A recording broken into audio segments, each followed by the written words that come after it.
What time is it? Let's see. Oh shit. It's time for Saturday morning video games.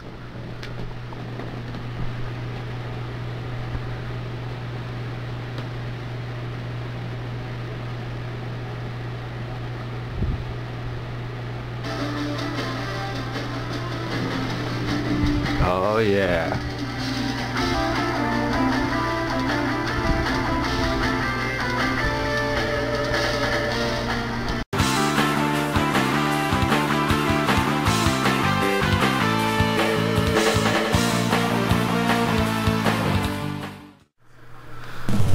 What is up, everybody? I'm the Retro Nerd, and welcome to another episode of Saturday Morning Video Games. And this time around, we are taking a look at, what is it? Let me get it out of the mess. I know it's Teenage Mutant Ninja Turtles 3. Oh, there we go. The Manhattan Project. I was like, I've been playing Mutants in Manhattan since it came out, and I was like, what is this called? Is this the Manhattan Project or the Manhattan Missions? Because I used to own the Manhattan Missions for the computer. I didn't play it, but I picked it up for like 99 cents at a Goodwill, so I was like, hey, why not? But no, we are playing the NES game, Teenage Mutant Ninja Turtles 3, the Manhattan Project, made by Konami. Now that was a name you could trust back in the days.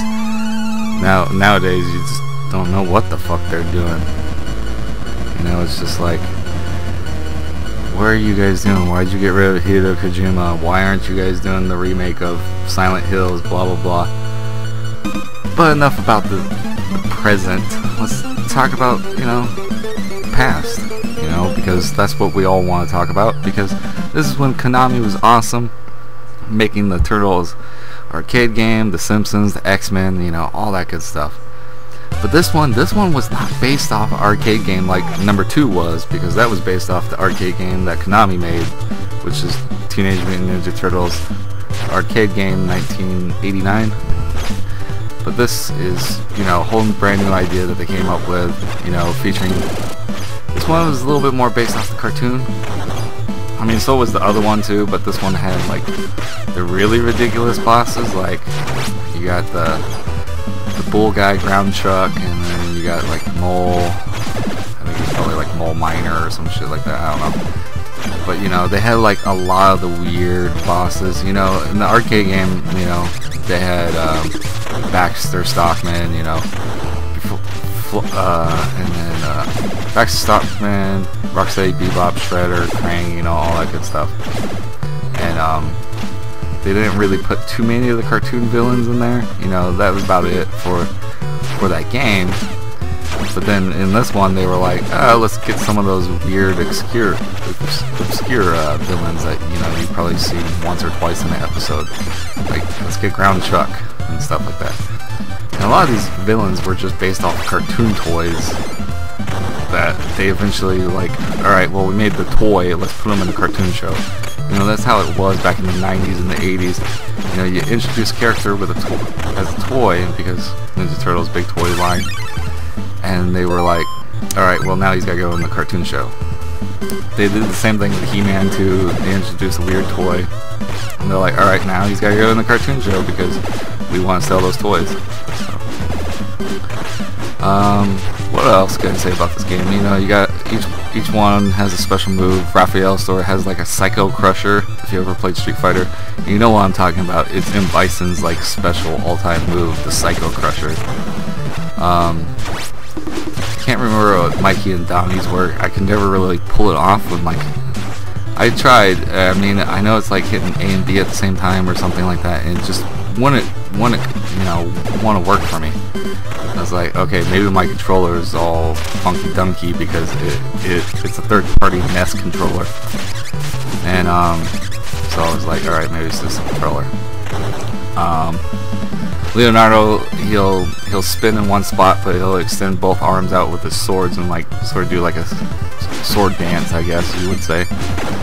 And yeah, that's pretty much it. The plot of the story is, well, you saw it at the beginning of it.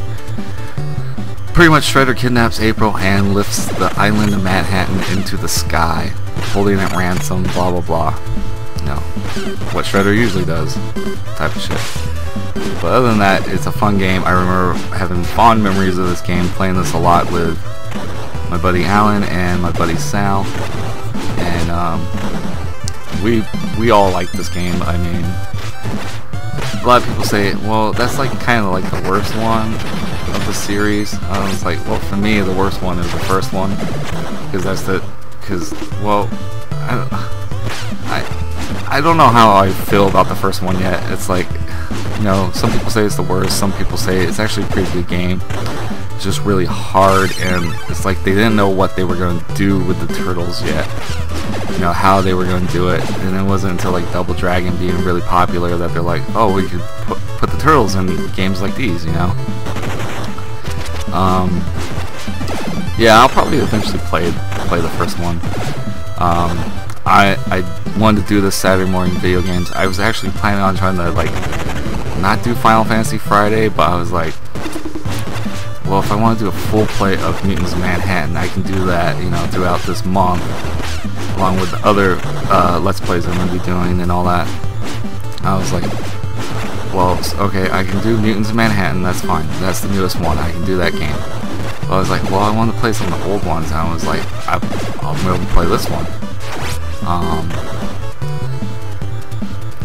And I was gonna do that in like maybe like a full long, like so many hour long Let's Play of Mutants in Manhattan, and I was like, nah, I'll just do that. And then I was like, you know what, I haven't done it Saturday morning video game in a long time, so I was like, I'll do this, you know, because the movie comes out on Friday. I can still do Final Fantasy Friday. I can do this on Saturday, and, you know, bring back, you know, Saturday morning video games until next month. Well, no, next month we might be able to get a couple more of those in, because there are also some cartoon games based off Game Boy games, because next month is Game Boy July, so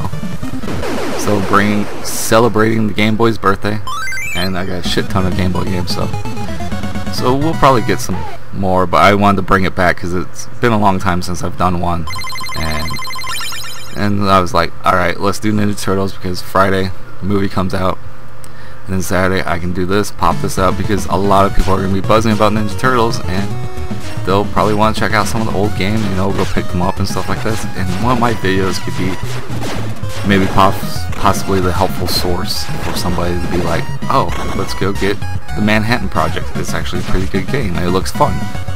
And it is fun, and I highly recommend playing it, because like this one and the arcade games, they're just fun. It's a beat 'em up, and a lot of people say, well, beat 'em ups get boring. And it's like, you just have to have the right mindset and actually like beat 'em ups. If you like Double Dragon throughout its history, Streets of Rage and stuff like that, you're gonna like this. And what I hate about Mutants in Manhattan getting shit on already by a lot of people is they're like, well, it's just a beat 'em up. It's like, yeah, but sometimes that's what we need, you know. That's sometimes simple little beat 'em ups is what kids need, you know, to play. And it's Ninja Turtles. You know, the Turtles have a violent history in the comic books, but in the cartoon shows and the newer comics, not so much. Even though in the newer comics they did kill off Donatello. But it's not as dark as the originals, where, you know, the fucking Turtles in the first issue, or the first couple issues, you know, they beat down fucking Shredder and fucking actually tell him to commit, you know, kill himself. They actually say, like, fucking kill yourself. Leonardo hands him the katana and is like, you know, if you're gonna die, you know, you have to kill yourself if you want us to stop kicking your ass, pretty much. And I was like, what the fuck? But yeah, you know, they're just fun. It's a fun game. The new one's fun. I like it. The only problem is it is one player only. You can play with people online, and that's kind of sucks, because it's like, oh, it should be like local, you know, co-op and stuff like that, and it's not, and it sucks. But hey, that's how it goes sometimes. But yeah, I highly recommend picking up the Manhattan Project. Really fun game. You guys should check it out if you haven't already. if not, go back in time and play this game, especially right before the Ninja Turtles movie comes out. It's got Rocksteady and Bebop in it. It's got Krang, it's got Shredder.